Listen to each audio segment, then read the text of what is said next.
Anamadon kunyo Yesu wonamjila nyara kamali magloni o nebe magloni ba akpa ayata ma ba Yesu ma hoy agbamona vuna mama ma ugo ba Yesu ma hoy agbamona vuna mama ma ugo ododio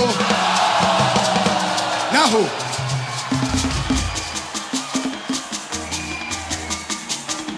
naho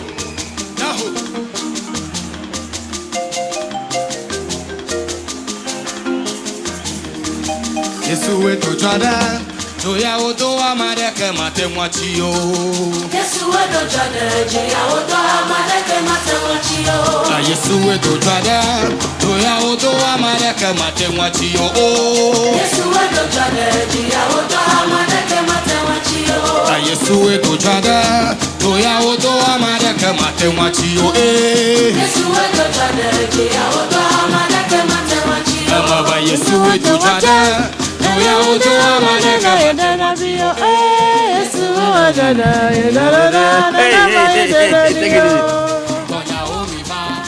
We are not at the Paris Dome yet. Oh, me, I'm there in spirit. Pa. But that's the Bethel Revival Choir. They'll be there tonight. They'll be nahoing. Yes. I mean, dress rehearsals really good. It was great to see them do the dress rehearsal. Joe Beecham, Cindy Thompson, Daughters of Glorious Jesus. Yes. Better the multimedia choir. I mean, why I say? Please, if you don't have your tickets, please be fast. Be very fast. Yes, get your tickets. And you really have to get there early. Yes, we'll be there. The doors will be open by 3. Yeah. So we'll be there so that we can get some good seats. But George is bringing us a sports center. It's brought to you by MTN 4G Plus. For fastest connectivity and highest internet speed, choose MTN TurboNet. It's also brought to you by Standard Chartered Bank here for good. And what do you enjoy the most about the internet? The memes, pictures, comments, messenger, or just staying in touch with your friends? Well, you can get 50 megabytes worth of free data to browse your favorite sites everywhere you go. Also, in the MTN Free After One, you pay for the first minutes of your call and the rest is free. Exciting stuff, isn't it? Just dial *315# to sign up now. We did for you everywhere we go. Terms and conditions apply. And look at who got lucky. Lydia Sharon Darko of the customer care unit at the ARB Apex Bank from Kojomata. Happy birthday, because you're celebrating your birthday today. I don't praise. Wow. So you have to, we have to see you at the Perez Dome. Okay, so it's coming from Kojomata, the managing director and the entire team at the ARB Apex Bank. All right, so let's do some sports now. Let's get into it. And after 11 months of normalizing Ghana football in the country, the Normalization Committee drafts statutes, and now the statutes of the Ghana Football Association. This was after the clubs accepted and adopted the statutes of the interim body yesterday at an extraordinary Congress. Normalization Committee President Dr. Kofi Amwa, after acknowledging a successful process, stressed on the next steps of getting the leaders for the federation. Now, one critical aspect of the normalization process has been done, with your cooperation and having acclaimed it a few minutes ago. The next steps is to organize ourselves for the other very, even more important, is to elect a new Congress, new Executive Council, and a new President. The people in whose hands the future of Ghana football is going to be placed. What I want to say at this point, all of them, we will then issue the election roadmap, the forms you have to, and guidelines. The forms you have to collect, the fees you have to pay, the time period within which you have to present your documents, and all of that. Now we are going to use, having adopted these from today, these are the Ghana Football Association statutes. Now, former GFA Vice President George Afriyie, who is hoping to lead the next FA, is happy with the progress made. For over 14 months, we've had only one organized NC special committee, and that's not good enough. Sure. And so trust me, the reason why we've made concessions to agree to everything that was presented to us except for few amendments is that we believe that let's take hold of our football. We have successive congresses, we can do amendments are done in almost every congress that we go. So what we can do is that let's accept everything that is being given to us with the exception of just few modifications that we did, and then take the football, we had the opportunity to improve everything that they've done here today. So it is not like we are so happy, but we think that we need to get hold of. It's a work in progress. It's a work in progress. Dreams FC Executive Chairman Keta Kweku, who recently declared his intention to contest for the top job, also had this to say after Congress. So long as I was part of this Congress, so long as I was part of the decision making, I should be comfortable with the Electoral College, okay? And I don't have any untoward reservations about what we have already discussed. Having said that, I think we will all be ready for the upcoming elections. Now, the Normalization Committee is expected to announce the roadmap for the election of a substantive body to run the association for the next 4 years.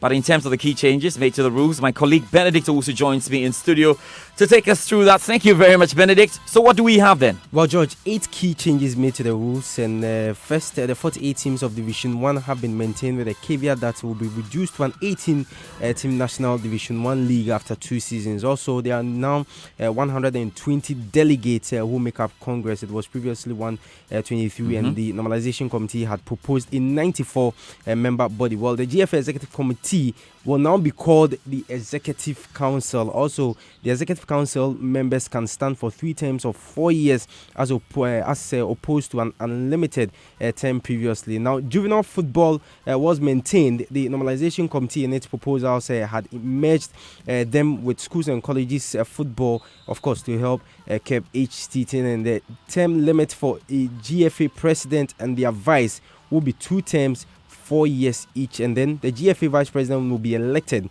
by the Executive Council at its maiden meeting. Previously, the Vice President was appointed by the President, and the last one is that the GFA will no longer use government auditors but now employ internationally recognized auditors. Benedict Owusu there with the changes ahead of the big change as we look forward to the election. And remember, Joy Sports will be with you all the way through. Now, it's a match day for Ghana as the Black Betchers take on their counterparts from Algeria in the first leg Olympic Games qualifier at the Accra Stadium this afternoon. After weeks of training, Coach Ibrahim Tanko and his boys will be hoping to get good results, or a very good result, which will make the second leg a mere formality. Skipper Yao Yabwa tells Joy Sports they are aware of the task ahead. I think we the players, we all know that it's been a long time that you haven't qualified, so we are aware. And then if you watch our previous games that you played, we put in our maximum effort and we won. And then for that's the same mentality that we are going for to play against Algeria. So for us, we know, and then we know the target ahead of us, and then we are working towards it, and then we hope that we will achieve it. They won the AFCON, they are the African champions, and then for us, we're not looking at the African Cup. It's a different game. This is the U23. We have different players. They have different players as well. We just have to go out there, do our job, work hard, make sure we win, and then the rest will come afterwards. Let's stay with the Black Betchers. Gideon Mensah is expected to start at left back today. And of course, he's been speaking about the motivation going into this afternoon's game. You only give us motivation to give Ghanaians what they are expecting from us. Because if we are training and then nobody's telling us what to do, and then nobody's telling us what to bring home, then we in our head we think like we are playing for nothing. But then if we hear the people of Ghana saying it's been a long time we went to the Olympics, and then all those kind of things. So then it keeps us going, and then keep us motivated that we have to bring something to Ghana, and then not to give us pressure. I mean, the pressure is still gonna be there. I mean, that we want to win and all that things. But then these sayings give us only motivation to bring Ghanaians what they were expecting from us. Oh yes, this weekend, still on the local scene, we've got the Super Clash. We've got a Super Clash meeting between Kumasi Asante Kotoko and Accra Hearts of Oak. They're playing at the Baba Sports Stadium, and it's definitely for the President's Cup to honor the President of Ghana. Remember the last time it happened in 2017, Kumasi Asante Kotoko beat Hearts of Oak by 4-1 at the Accra Stadium. So, good time now to hear from Hearts of Oak's coach, Kim Grant. We're going to make sure that Kotoko, they're going to find it very difficult, and I'm sure they will, because this is not a team that they've played for a long time, or it's a totally different team. They've totally different way of playing. We play, and hopefully that will be a force to reckon with now and in the future. But again, it's a progress, and we're building a solid team, and then I'm sure that we're with success on Sunday.